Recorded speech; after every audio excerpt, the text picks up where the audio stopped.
Hi, everyone. Welcome. I'm Jeffrey Morgan, and this is a talk I host twice a week to discuss my experiences on the path of soul transcendence. Um, Today's Tuesday, April 22nd, 2025. This offering is brought to you by the Movement of Spiritual Inner Awareness with the encouragement and support of my friend John Morton, who holds the Mystical Traveler Consciousness, which is the spiritual consciousness that enables us to do the work that we're doing here today. If you're new to the call, the format is simple. We'll start by calling ourselves forward into the light, which is calling our awareness forward into the light of God that's already present. And then we're going to chant three Anai hues. Hu is an ancient name for God, and Anai invokes a quality of empathy and compassion. Then I'm going to play a video clip from my teacher, John Roger. And then I'm going to do a reading from Kabir. And then we could talk about whatever you would like. And I saw Ron Holnick. Are you in a place where you want to call us forward into the light? Gonna hit the unmute. Yes. Perfect. Go for it. Lord God of all creation, we come before you today with joy in our heart. That joy is based on the realization that it is we who hold the keys to our own personal kingdom. And all we must do is let go of any judgments that we are currently placing out into the world so that that judgment will be released. And for this opportunity, Lord, we give our thanks. So be it.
Who makes up this tone that I chant? I mean, how come I don't chant banana splits or something? Well, that's a really good question. Everything on this planet is made up. Everything. Your name is fictitious. But when we call you, you go, what? And my dog's names are fictitious. But when I call them, they come. They also, when I call one, not all of them come, because they all know that one. Like if I say player, the others turn around and look at him so he can go. I have energized through the name to them. Now I could have given them any name as long as I energized it by calling it to them and rewarding them and letting them know it was them. Now, these names of God have set within them harmonic frequencies. If the name is not charged, not set into vibration, it doesn't matter what the name is, it isn't going to do it for you. Now, you could sit and chant the word one, one, one, and that'll produce an altered state. It will not produce a spiritualized state. The name of God allows that to take place, because as you chant that name, you're calling that God, who then turns around and reaches into its own name vibration and pulls you up. And people feel the pulling inside their body as they're being pulled from it.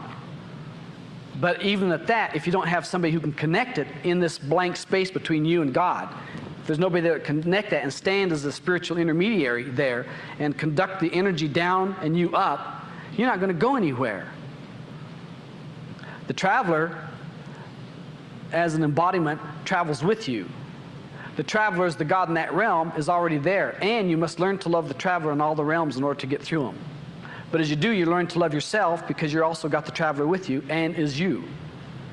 But you don't have the keys of knowledge to know what that is. But you're getting them as you go up. That's why you have to claim it. Take authority in your life over it, live on the experience, and it'll step you up. Thank you, and I love you very much.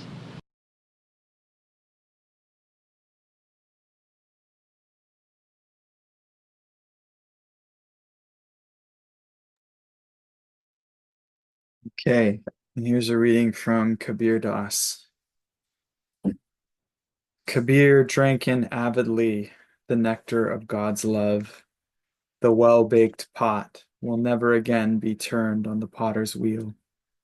The wine of the beloved's love becomes more ravishing the more you drink it, but it is hard to buy, for the wine seller demands your head in exchange. Many throng around the wine merchant's stall. He drinks his fill, who offers his head. The rest get turned away dry and empty. You are truly drunk with the beloved's wine, whose bliss never changes when you roam like a mad elephant forgetful of yourself. The bliss-drunk elephant forfeits its usual grass, for the arrow of love burns within its heart. He's chained to the gate of love and throws dust on his own head. The drunken one is absorbed in one unknown. He has overcome desire, sword free of anxiety. Under the spell of love's wine, he transcends, while in a body, the stage of liberation. The lake in which once not even a jug could be lowered, the love-mad elephant now bathes in with bliss. The temple has drowned along with its spire, yet the birds go thirsty. Kabir exhausted many yogic alchemies, but found none like the Lord's love. If ever one drop enters your body, your whole being turns to gold.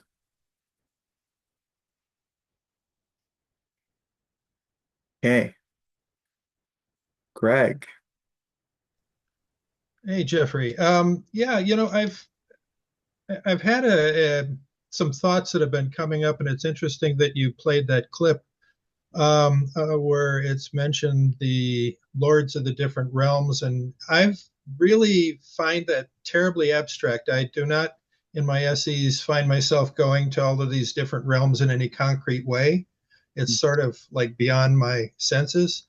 And so it's very hard to kind of establish a devotional kind of consciousness around that. I know intellectually that I'm supposed to do that, but it's so blurry that I have a real hard time hanging on to that. Do you have anything to say that might help me find that level of devotion beyond just I ought to do it kind of thing? Yeah.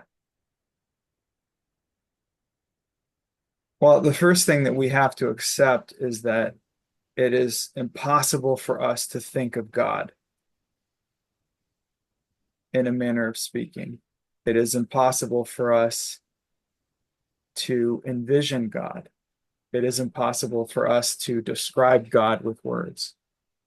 So if you're trying to direct your consciousness toward God in any real sense, all we can do is directionally point to that and harmonize with a line of energy that goes directly to it. And plugging in and connecting into the sound current is like a telephone line into an authentic manifestation of God that is transcendent of those levels that have the limitation you're talking about. We first start doing spiritual exercises, one of the instructions or the advice that can be given is to place the love and devotion by potentially thinking of someone you love or someone you're already devoted to. It's almost like acting as if, but it's really not about acting so much as attuning to something. So I came to a place where it was less about me doing SCs and more about me just sort of yawning and letting go. It's almost like a reaching. I think that a lot of the reference points and visual guides and sound guides that were given in the soul transcendence teachings that we've received are in many ways kind of merciful, because it's kind of like you start to go into the consciousness and you start to hear things and you think you might be going kind of crazy.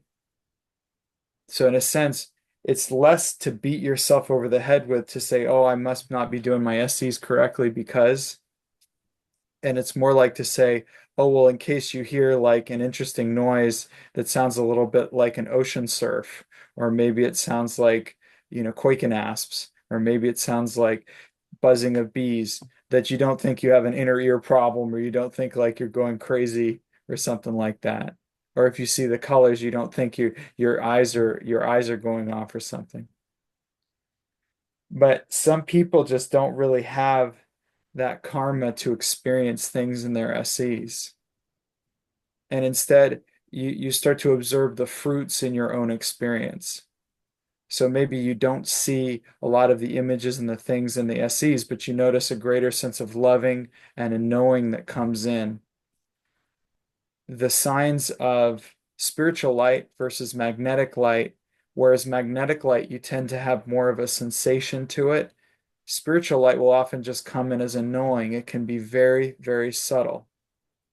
And it's not necessarily something that you can even describe. So for me, it's less about following a prescribed set of experiences that we're supposed to have, and more about participating in an energy and a consciousness that's already working. And we notice the fruits of that participation, not only for us spiritually, but even in our life, and how that translates into the loving that's present, or the awareness of the loving that's present. Does that make sense? It does. It's very apropos how you say that, because you're, I know you're speaking to everybody, but you're speaking to me, and that's exactly how I experience it. It's through the fruits. I see it around me. I feel the loving coming out of me and all that kind of stuff. And the only thing that I think really hangs me up, other than all of the descriptions of realms and all of that kind of stuff, is the word devotion. And devotion to me carries a real heavy onus on me to either have an emotional connection or have some kind of emphaticness. It's just almost like too much. It doesn't go with all of the subtlety of all of the other things that I've been experiencing, but I feel like, am I failing in some way? No, it's less about, to me, it's more about allowing yourself to feel in the begin, like for me, it often will come in as a heartache or a yearning. And the closest, you know, the closest thing I could describe that would be like it is like when you were a teenager and you had your first partner and you were just really lovesick and goofy and wondering what they were doing, and oh my God, should I call them? And you're like thinking, oh no, I won't call them. I'll look desperate. So, but then gonna call, and then you try to call, and then before the person picks up the phone, you hang up and go, oh my God, thank God they didn't pick up. Then they would know that I'm totally desperate for. That's the truth is, most of the loving that we experience in our life and our relationships and the people that we love most are a reflection of the divine love and the beloved that we experience within ourselves. And to a large extent, we use relationships as a proxy for our own process of self-discovery, of loving as an infinite source within us, something that we have, that we desire more than our next breath. And that loving, that transcendent loving, is is more what we're talking about. And the devotion it's less about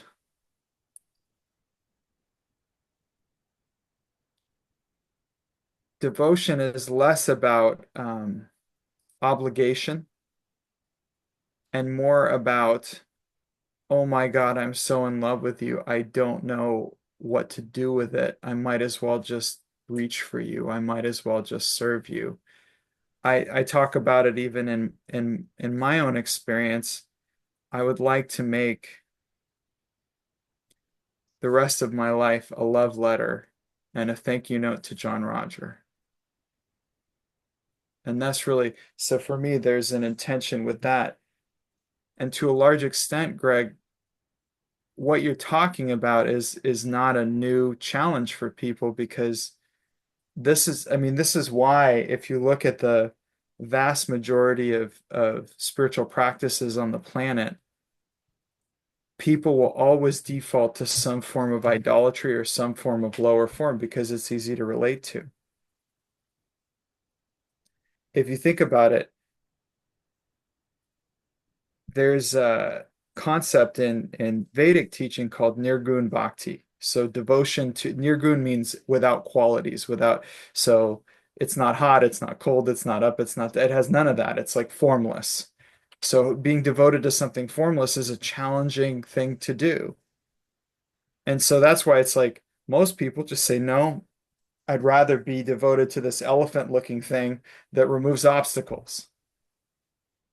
Or in the case of, oh, I don't know how to love a formless God, so I'm gonna love a God that has a beard and looks like Zeus, or I'm gonna love a saint. You follow what I'm saying? Hmm. Sure. So to a large extent, from my perspective, one of God's ultimate mercies is the fact that we have living travelers on this planet and that we can relate to them. And the traveler becomes that embodiment of a consciousness that is beyond qualities, that is everywhere and everything all at once, and yet simultaneously nothing, no thing. So how do you worship that? How do you it's like in the Ten Commandments that you really could stop on the first commandment because it's damn near impossible. Thou Yes. shalt love no other God except for me. Well, how do I love a formless God? I mean, even the Jewish people, if you look at the old Yahwist temples, classic monotheism, they still, in the ancient temples that they found in Israel, found a big stone that symbolized Yahweh. They couldn't just worship nothing. It's difficult. So what we do is, out of God's mercy, we have the form of the living traveler that we can love, that we can place our affection in. So for me, it was like, yeah, JR, for me, it's my godfather. He was always, for me, the reference point for like, this is the safest place on the planet. This is the most loving place on the planet. This is the person that knows seemingly everything about me and somehow loves everything about me, even the ugly parts. And so it was very easy for me to go, I love this man. I love this man and I would like to be close to this man and I would like to follow this person. As my own devotion to that person, that form, starts to translate into a process of spiritual exercises or something of that nature, it's very easy just to focus on that picture. Like whenever I see a picture of JR, it's disarming. I can't help but going, I love this man. And in fact, if you look at the yogic scripts, we don't teach it like this, but the yogic texts, they talk about three distinct phases of spiritual exercises. The first is Simran. Simran means repetition or calling to mind. Simran is saying the names repeatedly, but also bringing the consciousness to mind, bringing focus on that, keeping focus on the third eye center, calling yourself into remembrance of the truth. The second phase they call is dhyan. Now, dhyan means contemplation, but specifically contemplating the form of the master, or the form of the beloved. So in that lineage, they literally visualize that living master, that living traveler that they are initiates of, that they're devoted to. And then the final phase is called bhajan. Bhajan, actually, what we call bhajans or whatever is a term used for devotional pieces that were sung by poets like Kabir, but what we're really referring to is more like kirtan. So kirtans are devotional hymns that are sung to a guru or a holy person, but nonetheless, bhajan is hearing the holy song and connecting to the sacred melody inside of us, the sound current, the unstruck melody. Yeah. So, Mhm. in a sense, if you're just saying, hey, Greg, be devoted, I don't think there's no, that's a tough one, right? It's like maybe if you're a good actor, I don't know. So it's perfectly natural and perfectly fine to start to take darshan of your master, of the one that you love, the one that you're choosing to follow because you love them inside of you, to as a starter for the devotion. Nowadays, when I go into Assis, I don't I sometimes see it as like the radiant form of John Roger, but oftentimes I just see like a ball of light, or I'll just feel a current, like a river moving in a direction. And but the loving and the devotion's the same. So it's less about, see, you have to understand, we've been taking darshan for lifetimes with these lower forms, with the lower gods. We have a lot of practice worshiping everything but God. You get that? Yeah, yeah. I mean, right now, I would say the most worshiped God in this country is like In God We Trust on the dollar. Something like the dollar. That's a big one that people worship. But Mhm. there's other ones now that people worship. The God of opinion, cancel culture is it's a thing. To counteract the incredible current of the ocean of physicality in the world, taking the time, it's like almost like retraining the lower self to direct more towards that upward dimension. The Christ assists us in freeing ourselves of the bondage of our karmas within us that would have us bound to the worship of lower forms, whether we choose it or not. For me, the Christ is, if you choose that you want to be free, that you want to worship only the authentic God form, that you want to leave the planet and return to the ocean of love and mercy, it's that whatever is in the way inside in the inner kingdom of heaven gets moved aside just enough so that we can work with the traveler, and the traveler can take us all the way back into that. So for me, understanding that it's a retraining, in a sense, it's a recalibration, it's a resetting. And a lot of us who are on this path often will tap into different frequencies of spirit, of remembrance, of remembering who we are, different facets of the manifold expression of God's presence that's present all the time everywhere, but our awareness isn't attuned to that frequency, or our perception is not anchored on that level. So we ultimately start we reveal at each step levels of the lower self that aren't in cooperation with that process, and then we're given the opportunity through the Christ to clear, release, forgive, and heal, which makes us more able to participate in this thing called soul transcendence. So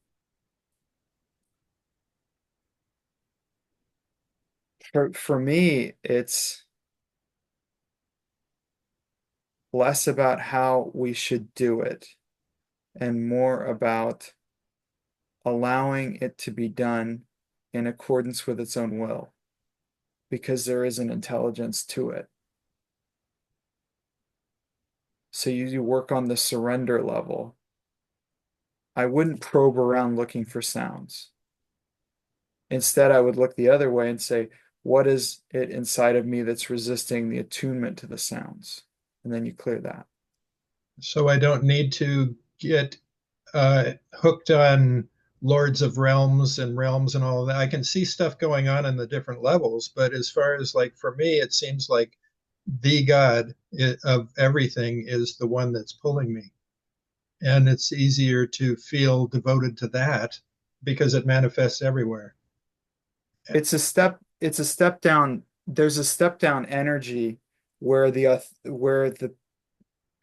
manifestation of God as the Lord of the soul realm and even above that, it always steps down and steps down and steps down. We say the names of lords of the various levels because we honor that. And in some yogic traditions, they call it the passport or the passcode or the password. So in a sense, calling those names in that attunement, we're giving the signal like let that consciousness pass, let that keep moving. It's under the protection of the traveler. But you're right as well that I have found that there's this state of consciousness that is transcendent of what you would call the jnana. Jnana is knowledge, direct knowledge. So that refers in Advaita Vedanta to somebody who has renounced the world, is no longer tempted by the world, and has achieved merger with the one reality, right? Now, the fine print is depending on the practitioner, that one reality for them might be the Lord of the mental level versus the Lord of the soul realm versus something else. But we won't get into that. There's another concept called Vigyan.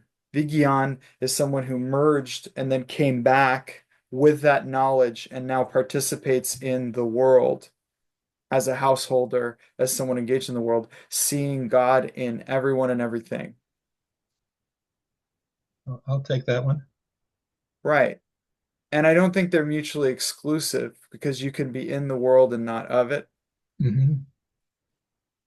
And understanding that it's not about you understanding the process in an intellectual way or that it makes sense to you.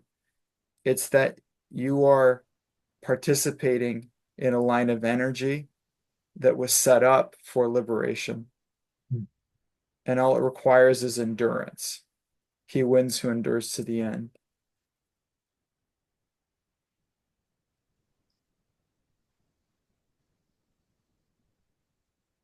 I feel very blessed that you went to that length to explain this to me. I feel much better and less hung up. So thank you and God bless and keep doing what you're doing.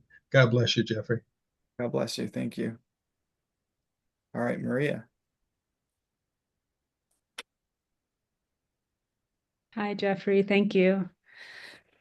Um, I kind of was in some prayers earlier, and I just heard to ask in this environment, even though that's very, very uncomfortable for me. Um, so forgive me if I, whatever. Yeah. Yeah, there's something coming up. Um, a friend of mine, she's one of my best friends. She's in a very abusive relationship. She's in a abusive marriage. And it's just been really hard for me to watch. Um,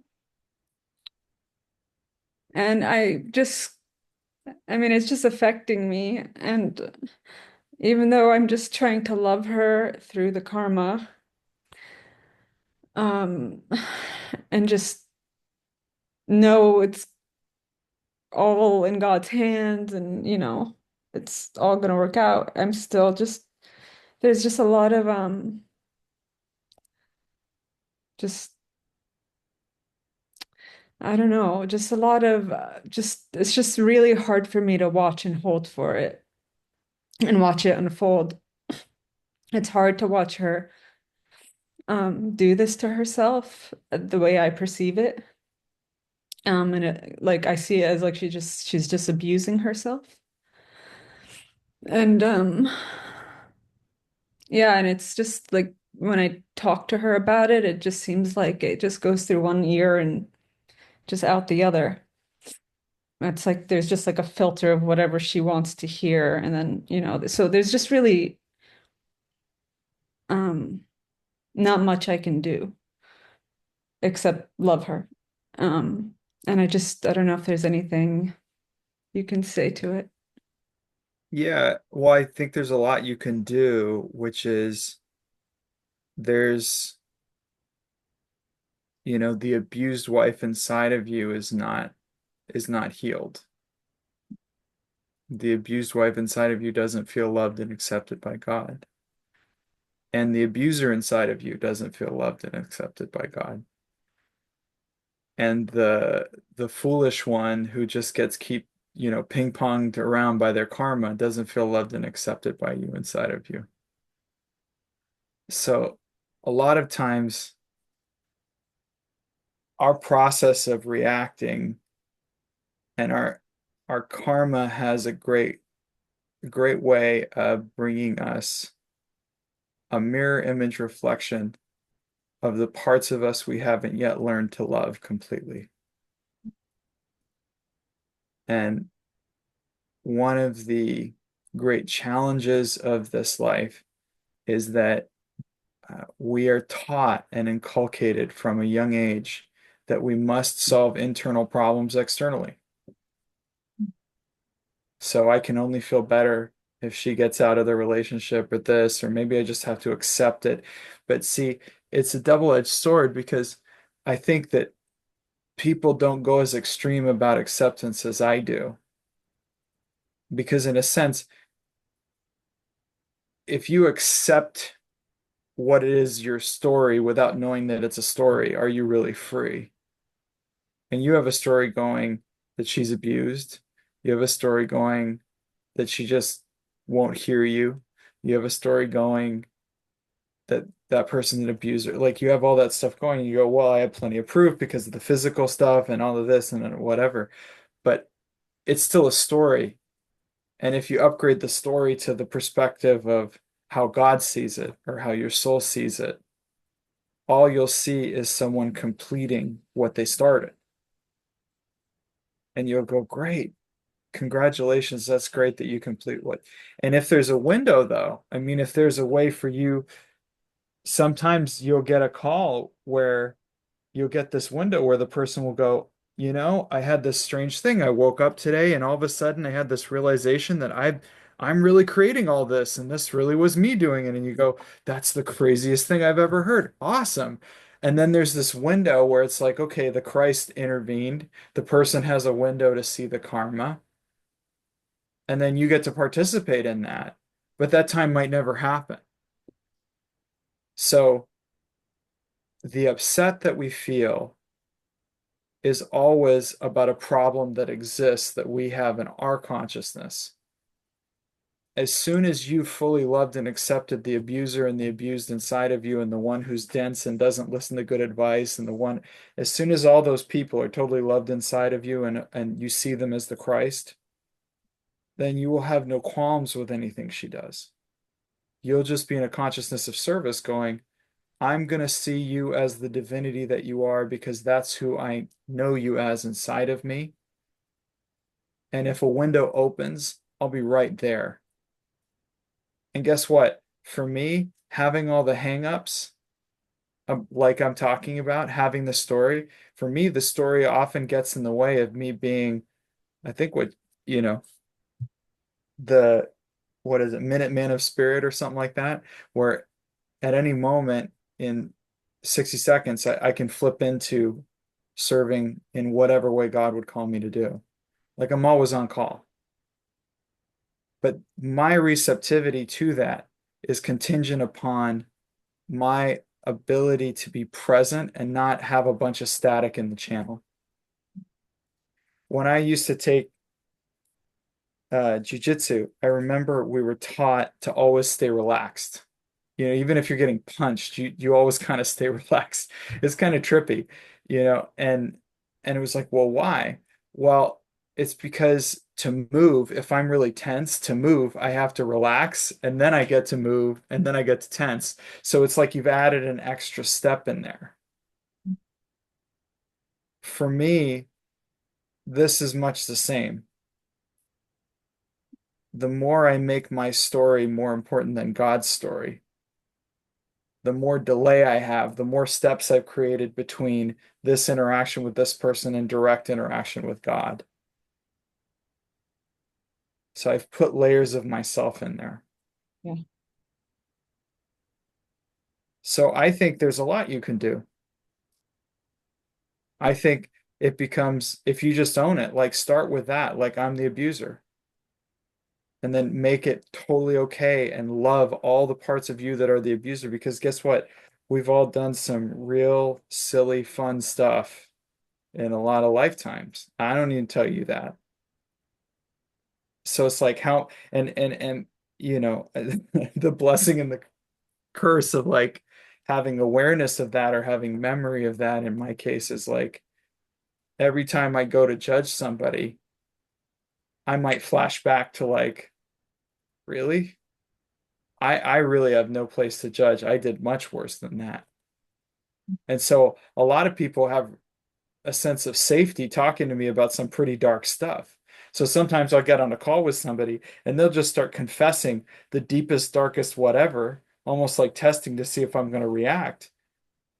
And I've to this day, I haven't found one that I'm like, okay, never did that, or oh, okay, that's not like totally beyond the pit. It just doesn't faze me because part of me just knows all of it's going inside of me.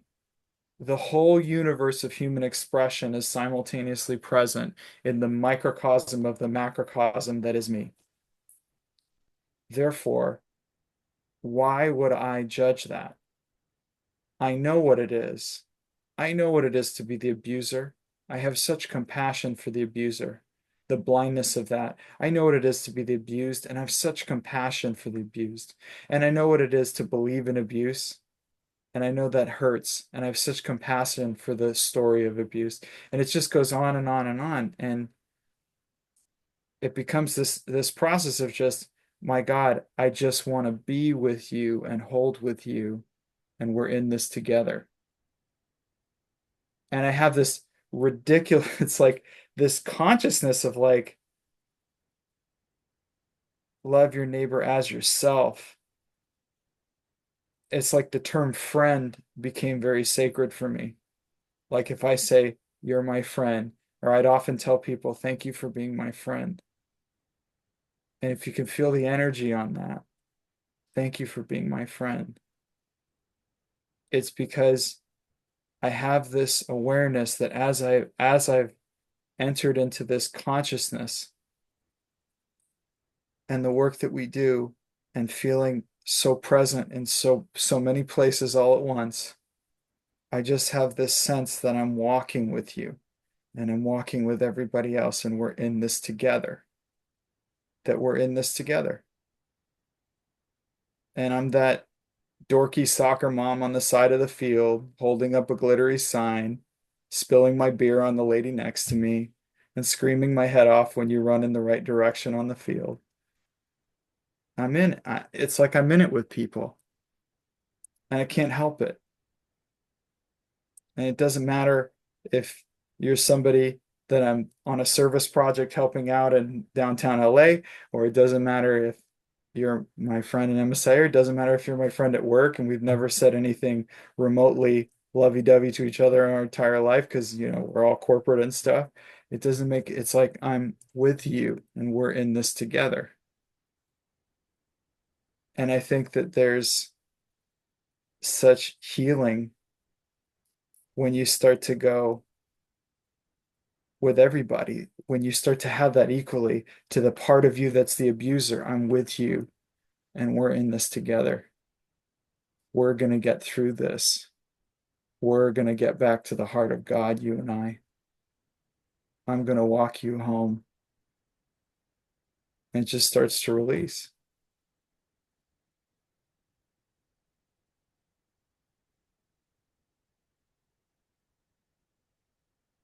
Kind of like that.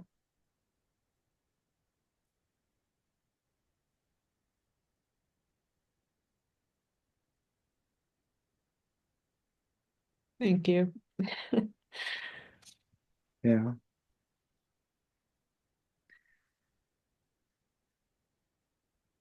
It's an infinite ocean of mercy made manifest in each one of us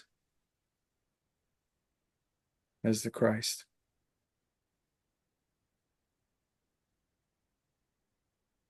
You get to a place where the love is so big that it's like true forgiveness becomes a realization that there was never a need for forgiveness because you see it from their eyes, and you know what they went through. That's why I'm so touched when I read like the Discourse of Goodwill from the Buddha. Yeah. It just breaks me wide open. May all beings everywhere be filled with joy and peace. And it's like, even the abuser, yeah, especially the abuser. Maybe we love them even more. Maybe they need it the most, you know?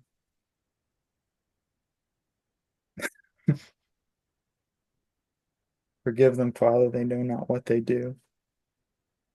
My God, he was on a so on a cross and he's still advocating for the people. He, he was on the cross and he was still doing his thing, trying to help people out because he was with us. He is with us every step of the way, advocating for every step that we take.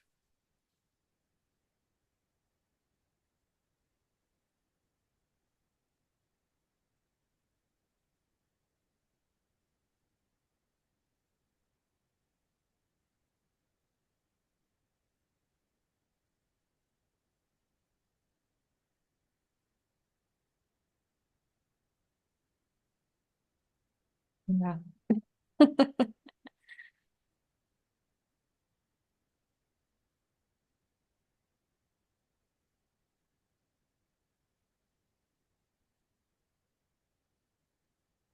Yeah.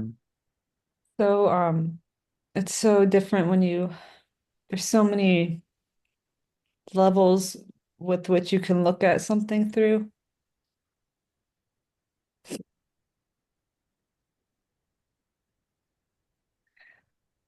Yeah, it's just I was reading The Giving Tree again before I got on the call. It was really upsetting me. But it's just, I don't know, it's just funny. Karma's funny. Always worth a laugh. Yeah, thank you so much. God bless you. Okay, Jennifer. Hi, Jeffrey. Well, light to all of us. A lot of the questions been answered from the previous sharings. One of the things that's coming up is having the courage to go forward more fully, to awaken into the bliss of God, or whatever term we want to use. And it's forgiving the part that goes into the mundane. Like down in Texas right now, there's this whole racial thing going on with the fights. And either triggered or studying or this whole, I don't know if it's from the DNA in my family from Texas or what, or if it's a fear of mobs. But there's just, why am I not choosing and going forward into God consciousness? We talked earlier about the differentiation. And I would like to go into that more. And the dream state is also make me sort of the term disconcerting or discombobulating. It's just very unusual dreams for about a year now. And sometimes I wake up and it's actually affecting how I'm functioning on this level. So there's a lot of stuff there. Whatever can come forward, I'd be very grateful. Yeah. Well, what would be a scene that comes into your consciousness that brings up what you're talking about? Like even raising my hand tonight, I'm not learning it. My heart's racing really. And it's what I would call, I'm uncomfortable sharing with you because it's like, this is a large step, or there's the potential of something large, and not retracting and not pulling back, but stepping forward into greater loving, into the greater awakening. Okay. I know it's vague. That's the part also that sometimes spaces out. So you're saying, so when you see the riots and things like that on TV, you get triggered, or what are the triggers? Yeah, that's one of them. Is that I see people head stomping and people saying we're going to get the YT children. It's our turn now, and people wanting to overthrow the government or something, saying France 1789, get ready. And I know it doesn't matter to me because it's like visiting a resort and they're talking about hotel management. It's like, okay, that really is not going to truly affect me. And yet there's a part that is triggered by it. Yeah. I think to a large extent,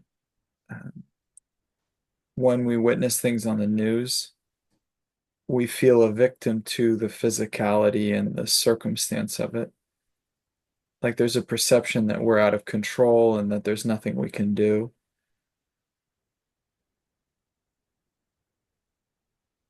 To me, I relate to it much in the way that I relate to memory or anything else. It's like if I was watching a scene on TV that disturbed me, I might just visualize the Christ walking there and working on each one of those people. Or JR doing some of his extraordinary stuff in there and starting to heal the land. I think it's shifting from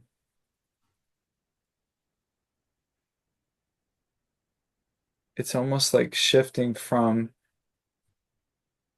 the acted upon to the actor, or an extension of God's intention or loving.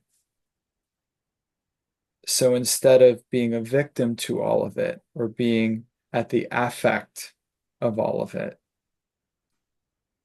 you relate to the images and the things that you see as if they were a patient coming to your door and you're a great healer. Do you understand me? Yes, I do. So if somebody is having a medical emergency in front of you and you're not a doctor, you feel like a victim in a sense because you're like, what do I do? What do I do? What do I do? I don't even remember CPR. What do I do? And I'm going to call and you call. But if you're a doctor who specializes in the exact situation that you're seeing, right? So if you're an emergency room doctor and you see someone choking, you go, I know exactly what to do. Even if it's like cut a hole, put a straw, you know exactly what to do. You can MacGyver that shit. You're all good, you know? And for those of us too young to know what MacGyver is, I'll make something up later. But my point is, uh, that's actually how it works for light workers, for people who, for light bearers on this planet like us, for initiates of the traveler and emissaries of the Christ. All of our experiences come to us like patients waiting to be healed. And wouldn't you know it, we're uniquely qualified to provide the healing that is needed. most of the time we're asleep at the wheel and we allow our basic selves to run the show. So we go eat the foods, or we go get the anxiety, or we move the body, or we pace, or we do whatever. There's a way in which we live both, I call it living medicinally and living as the healer. Living medicinally because I would look at everything is fair game to be the medicine that I seek. A conversation can be the healing that I seek. Bathing in the ocean can be the healing that I seek. A nice Coca-Cola can be the healing that I seek. That's living medicinally for me. Mm-hmm. But there's another way that says, I am the listener, the soul consciousness, the ultimate healer, the life, the truth, and the way. I do not have interactions that affect me. I merely have those that come in search of healing, and I joyfully bring that to them. But it's all about this thing called attitude. And I think to a large extent, you may be tapping into psychic genetic levels and you may be tapping into patterning, but you would never even enter that space if your first reaction is, oh, well, that's a good thing. I'm uniquely qualified to heal this. Thank God they have me here because I can watch this news and I know exactly where to place loving and light, and I know exactly which archangels to call for assistance. God, everybody should thank God that I'm around. Do you see the difference there? I do. Stepping up. Exactly. And that's like, why did I do these talks? Oh, I just wish they would have more events with that quality of loving and acceptance that I just really miss the loving and acceptance I used to experience with John Roger. And then in my head, I hear, hey, dummy, if you want more loving, you do an event, Mm-hmm. you know? And that's the truth. Mm-hmm. There's always an excuse to be at the affect of things. But as initiates of a mystical traveler and emissaries of the Christ, we have access to more power and spiritual authority than we could possibly fathom. Mm-hmm. And there is no excuse to be a victim and at the affect. So, my challenge to you, or my suggestion to you, is when those things come up, instead of going into victim consciousness, pick up a shovel and start digging. Get to work. We need light workers in the world holding light in ways that other people can't. There's a rare gift that we bring as initiates of the traveler, as people who can, on a cellular level, handle the commutation of light from the spiritual non-magnetic levels into the magnetic realms.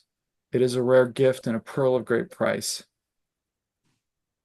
And therefore, we are uniquely qualified and uniquely charged with the spiritualization of every experience. We make our lives holy because we bring the holiness. We bring the Holy Spirit. We hold for that presence.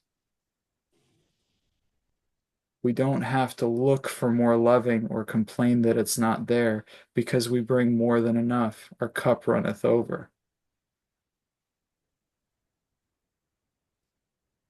Every moment we are called to hold. Every moment we're called to loving. And it's not a path for the faint of heart, and it's not always easy. But to whom much is given, much is expected.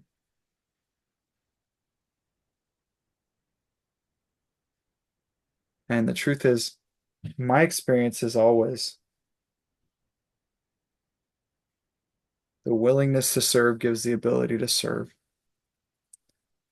And I often get the upgrades in terms of capacity from spirit in direct relation to the one that I'm serving who needs me to have greater capacity.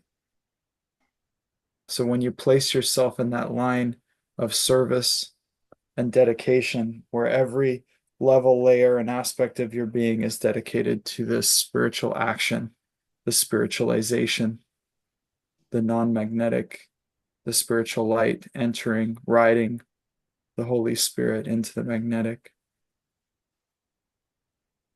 you will be astounded at what you are capable of doing, because it's not you doing it.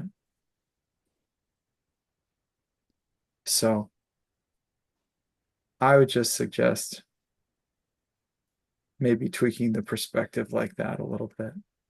Mm-hmm. Makes a huge difference inside. So I'm just asking for the light for the highest good with all these situations while we're all here, placing the light with that, and whatever part inside is stepping up right now to move forward as a spiritual warrior of loving and peace and as a traveler. Make JR proud, you know? Yeah. And also, you can be very surgical. You Mm-hmm. can go, you can be watching the TV and see that one guy running and go, oh, wow, that looks like that guy's got a little bit of an opening to this negative form. And you know the negative form, and you go, okay, dear Lord, I ask for the Christ to enter and bless this man, that he be fully spiritualized down to the cellular level, that love envelop him fully. And then you see it and it goes whoosh, and the entire scene changes in one fell swoop. I'm not talking about white magic. I'm talking about healing him inside of you. I'm talking about directing and holding and blessing and advocating for all those people. I once saw a video that was absolutely extraordinary. I mean, it was like, sometimes you see these videos, it's like the Christ walking right there on, you know. And I remember watching this video where this man, his son had been murdered by this guy, and he was given the opportunity, that the guy was given a long sentence, and the father, who was a devout Muslim, gets on the stand, and he's allowed to address the defendant. And he said to the man, on behalf of myself and my wife, we forgive you. And he said, I'm very sad. I'm very sad because I know it was the devil that got into you, that affected you to do this. And I'm sad for your family that they're going to have to say goodbye to you now. And I'm sorry that this is happening to you. It was like ridiculous, the level of compassion. And at the end of it, the accused was allowed to, or he was allowed to address him back, and he apologized, and they hugged. I mean, you can see this. It's on YouTube. It's utterly ridiculous. But that stuff happens. And that's, for me, putting ourselves in the way of God's infinite love and mercy, entering that stream of infinite love and mercy, and doing the one loving thing that we feel like we can't do because it feels too big, or the one expansive thing that we feel like we can't do because it's just too much, and loving on the one person that we feel most justified in not loving. We do it anyway. It breaks open the floodgates of God's presence, and it just fills us. It's overwhelming. If you can watch the news and bring that consciousness into that which you see, you will heal the world with your own loving. You're loving because you are the microcosm of the macrocosm of all creation. Your healing is our healing. It's everyone's healing. Your loving is everyone's loving. All loving is God's loving. it might not seem like much for one person to watch TV and choose to unconditionally love the things that they see, but you have no idea the universes that are healed when you choose to do that.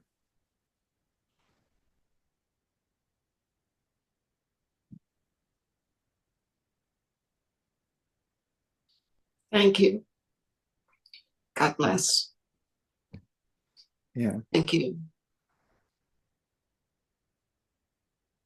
God bless you. Thank you. God bless.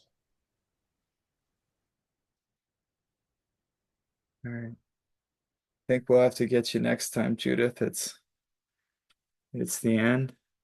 Well, thank you, everyone. God bless you. The blessings already are. Thank you so much for being with me. Thank you.